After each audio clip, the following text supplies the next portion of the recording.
নমস্কার, আপনারা দেখছেন TV9 বাংলা ডিজিটাল। আমি কমলেশ। আবহবিদরা যে পূর্বাভাস দিয়েছিলেন একেবারে অক্ষরে অক্ষরে মিলে গেল। গতকাল সন্ধ্যার পরে আপনাদের সঙ্গে কথা হচ্ছিল, আবহবিদরা বলেই দিয়েছিলেন যে মেঘ কেটে গেলেই ঠান্ডা ফিরে আসবে, শীত কোথাও হালকা কোথাও জমিয়ে শীত ফিরবে, সেই পূর্বাভাস দেওয়া হয়েছিল। এবং আমরা গতকাল রাত থেকে দেখছিলাম একটু একটু হলেও ঠান্ডা বাতাস বইছে, মানে যেখানে এতটাই গরম, মানে কোট আনকোট গরম পড়ে গিয়েছিল যে অনেক জায়গায় ফ্যান চালানোর প্রয়োজন হয়ে পড়েছিল, সেখানে গতকাল রাত থেকে আবার উত্তর দিক থেকে ঠান্ডা শুকনো বাতাস বইছে। এবং আজকে যখন সর্বনিম্ন তাপমাত্রা দেখছিলাম তখন দেখলাম যে অনেকটাই তাপমাত্রা নেমেছে। কলকাতায় যেমন 18.5 ডিগ্রি থেকে কলকাতার তাপমাত্রা 15.1 ডিগ্রিতে নেমেছে, দমদমেও 15 ডিগ্রি। সব থেকে বেশি ঠান্ডা যা দেখলাম আজকে পুরুলিয়াতে, মানে দক্ষিণবঙ্গের এবং উত্তরবঙ্গে বিভিন্ন জায়গায় যদি সমতলে দেখা যায়, ইভেন কালিম্পংয়ের থেকেও পুরুলিয়াতে বেশি ঠান্ডা। কালিম্পংয়ের তাপমাত্রা ছিল 9.5 degree Celsius, Purulia 7.5 degree Celsius.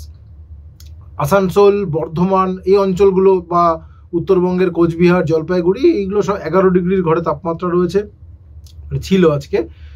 Bankura 12.2 degree Celsius সর্বনিম্ন তাপমাত্রা। বাকি জায়গা তাপমাত্রা গ্রাফিক্সে রইল আপনাদের দেখার জন্য। এই যে তাপমাত্রাটা আজকে যেখানে নেমেছে, আজকে রাত্রেবেলা মানে কালকে সর্বনিম্ন তাপমাত্রা যেটা রেকর্ড হবে, আশা করা হচ্ছে ঠান্ডা আরেকটু বাড়বে। সর্বনিম্ন তাপমাত্রা আজকে যা রেকর্ড হয়েছে, আগামীকাল সর্বনিম্ন তাপমাত্রা আরও খানিকটা কমতে পারে। যেমন কলকাতার তাপমাত্রা আজকে 15 ডিগ্রি, কালকে 13 ডিগ্রির ঘরে নামতে পারে, এরকমই পূর্বাভাস এখনো পর্যন্ত রয়েছে। অর্থাৎ 26শে জানুয়ারি রাতে মানে 27শে জানুয়ারি ভোরে ঠান্ডা আর একটু বাড়তে পারে, তাপমাত্রা আর একটু কমতে পারে। তারপর কি হবে, এটা খুব গুরুত্বপূর্ণ প্রশ্ন। আবহবিদরা বলেই রেখেছিলেন শীত ফিরবে, কিন্তু সেটা সাময়িক।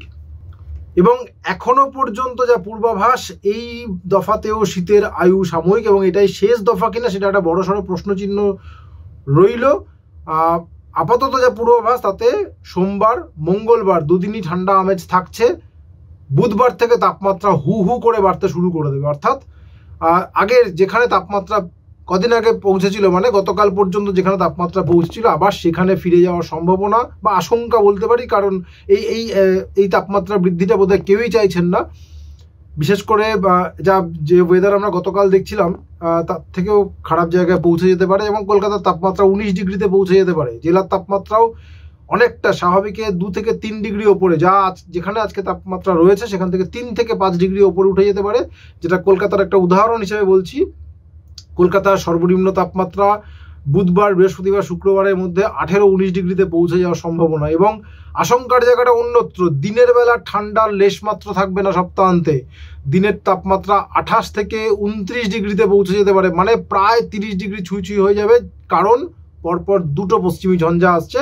আবহবিদরা যেটা জানিয়েছেন, একটা 29শে জানুয়ারি একটা পশ্চিমী ঝঞ্ঝা আসছে, এবং তার ঠিক পেছন মানে একেবারে বিরতি না দিয়েই 2 ফেব্রুয়ারি নাগাদ আরও একটা পশ্চিমী ঝঞ্ঝা, মানে 1 আর 2 ফেব্রুয়ারি নাগাদ আরও একটা পশ্চিমী ঝঞ্ঝা আসছে। অর্থাৎ এই দুটো পশ্চিমী ঝঞ্ঝায় যখনই উত্তর ভারতে ঢুকে পড়বে, তখনই উত্তর ভারত মানে উত্তর পশ্চিম ভারতে, বিশেষ করে পশ্চিম হিমালয় আবার তুষারপাত হবে।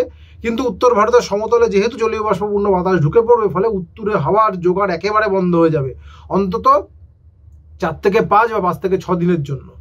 সেই কারণেই আগামী বুধবার থেকে তাপমাত্রা বাড়বে এবং বলা যায় বেশ গরম পড়ে যাবে। আবার হয়তো ওই ফ্যান চালানোর এপিসোডে আমরা ফিরে যাব, এবং সর্দি কাশির ধাতটা আবার শুরু হয়ে যাবে। সুতরাং যা পূর্বাভাস ছিল, আজকে ঠান্ডা ফিরেছে, কালকে ঠান্ডা আরেকটু বাড়বে, কিন্তু মঙ্গলবারের পর আবার ঠান্ডা উধাও হবে এবং অনেকটাই তাপমাত্রা বেড়ে যাবে। এটাই আপাতত পূর্বাভাস। সুতরাং আজ রাত কাল রাত, আপাতত এইটুকুই। সঙ্গে থাকার জন্য অনেক ধন্যবাদ।